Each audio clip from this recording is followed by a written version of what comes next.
ये कहानी है एक युवा ब्रह्मचारी की जिसका नाम विवेकानंद था। हमारे टेलीग्राम चैनल का लिंक डिस्क्रिप्शन में है। बचपन से ही विवेकानंद साधारण जीवन और आत्म संयम की शिक्षा में रुचि रखते थे। वे अपने गांव के एक छोटे से मंदिर में जाते और साधुओं से प्रेरणा लेते थे। अपना जीवन का मार्ग कैसे चुने? एक दिन विवेकानंद के सामने एक विकल्प आया।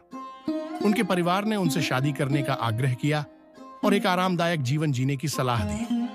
लेकिन विवेकानंद का मन आध्यात्मिकता और ब्रह्मचर्य जीवन की ओर आकर्षित था। उन्होंने विवाह को ठुकरा दिया और स्वयं को ईश्वर की सेवा और समाज की भलाई में समर्पित करने का निश्चय किया।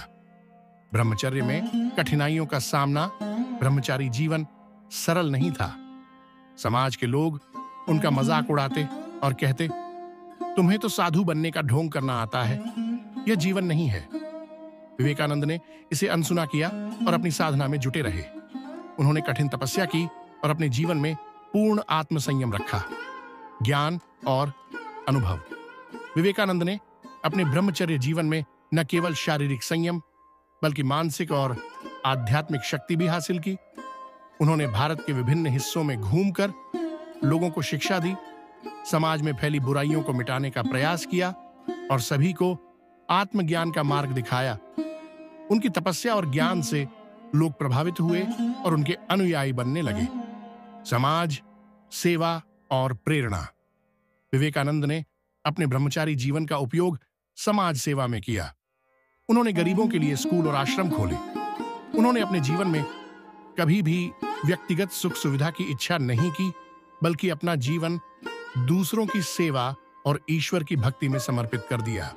सीख: ब्रह्मचारी विवेकानंद की यह कहानी हमें सिखाती है कि त्याग, संयम और धैर्य से जीवन में महान लक्ष्य प्राप्त किए जा सकते हैं। यदि हम अपने विचारों और इच्छाओं पर नियंत्रण रख सकें, तो हमें किसी भी बाधा से डरने की जरूरत नहीं होती। संदेश: सच्ची शक्ति आत्मसंयम और त्याग में होती है। जो अपनी इच्छाओं को नियंत्रित कर सकता है, वही संसार में बदलाव ला सकता है। इस कहानी से प्रेरणा लेकर हम अपने जीवन में संयम और त्याग का मार्ग अपना सकते हैं और उच्चतम सफलता प्राप्त कर सकते हैं।